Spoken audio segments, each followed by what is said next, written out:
Depuis plus de 15 ans, le FSH conçoit ses logements en s'appuyant sur les énergies renouvelables. Les chauffe-eau solaires permettent par exemple de couvrir 70% des besoins annuels des habitants. Avec le développement du photovoltaïque, il a souhaité innover sur ses résidences avec l'installation d'une solution solaire alternative. 2 projets pilotes ont vu le jour et vont être menés pendant 2 ans. La réhabilitation des duplex de Rivière-Salée avec 37 logements individuels et la résidence Luna avec 21 logements. Il s'agit d'implémenter dans ces 2 résidences des modules photovoltaïques pour l'alimentation électrique et la production d'eau chaude sanitaire. Une approche à coût constant.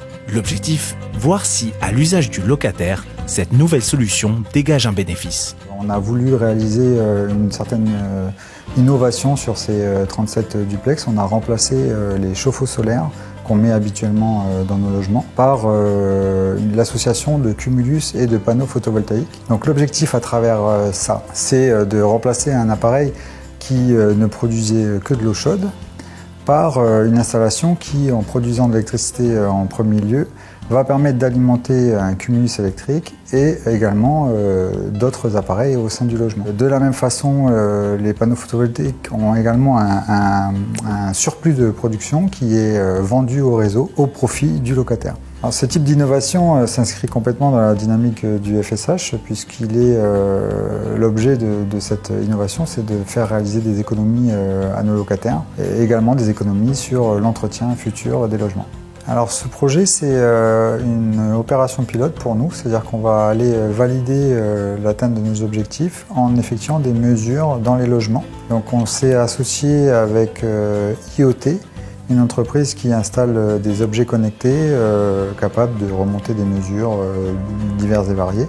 Nous, ce qui va nous intéresser, c'est la consommation totale du logement, la consommation du cumulus, le chauffe-eau électrique, et également la production de photovoltaïque. Donc chaque logement est équipé de 3 capteurs qui vont remonter ces données pendant 2 ans afin de nous permettre de vérifier que nos hypothèses de départ sont bonnes et également de mieux connaître aussi les consommations des logements qu'on construit de manière à pouvoir ensuite travailler sur notre futur cahier des charges, l'améliorer pour dimensionner le bon niveau de production photovoltaïque, le bon niveau de production d'eau chaude de l'avenir. Dans les duplex de Rivière-Salée et dans la résidence Luna, les installations sont différentes. Dans la première, on a des compteurs individuels au réel, quand dans la seconde, c'est un système central qui dispatche l'électricité produite. Sur les 37 logements, il y a en totalité 215 modules. Donc c'est des modules photovoltaïques monocristallins en termes de technologie, de puissance 320 watts crête. À cela, on est associé à des micro-onduleurs qui vont en fait convertir le courant du coup des panneaux solaires courant continu en courant alternatif, monophasé, et on vient se raccorder du coup directement dans le tableau électrique du coup de chaque logement. On est sur des puissances, sur la F3 on va être sur 5 panneaux, qui représente à peu près une puissance de 1,6 kW crête, jusqu'à 7 panneaux pour la F5. Bon là, on est sur une puissance de 2,4 kW crête installée. En gros, en termes de production, on est en moyenne sur une production entre 2500 et 3600 kWh par an. On est à peu près sur une part d'autoconsommation de 40% de la production photovoltaïque annuelle pour chaque logement. Afin de suivre les consommations et d'analyser les données, une solution technologique permet de communiquer de manière autonome avec les compteurs, palliant au taux de couverture Wi-Fi chez les locataires, estimé à 40 ou 50%. Mais l'idée, c'est de remonter des puissances via un réseau, donc Internet, qui sera réinterprété et lu sur ce qu'on appelle les dashboards, donc sur ordinateur, sur lequel on aura des graphes, on aura des données brutes qu'on va analyser et qui nous permettront, en tout cas pour le FSH, de voir quelle est la rentabilité des panneaux solaires sur le remplissage du cumulus et la revente effectuée.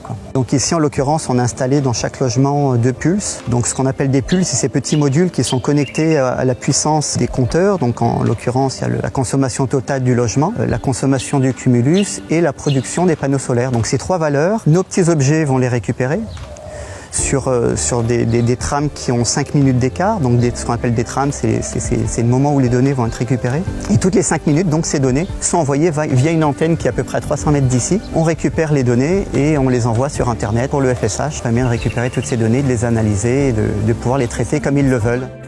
La réhabilitation de ces logements, la dynamique pro-environnementale, c'est le cheval de bataille du FSH, qui souhaite plus que jamais être au plus proche du confort de ses locataires tout en préservant les coûts des loyers. La prochaine étape, déterminer grâce à ces projets pilotes vers quoi il faut aller par la suite. On pense par exemple à l'utilisation de batteries permettant de stocker l'énergie produite la journée pour l'utiliser la nuit, ou la gestion de l'eau avec récupération des eaux de pluie.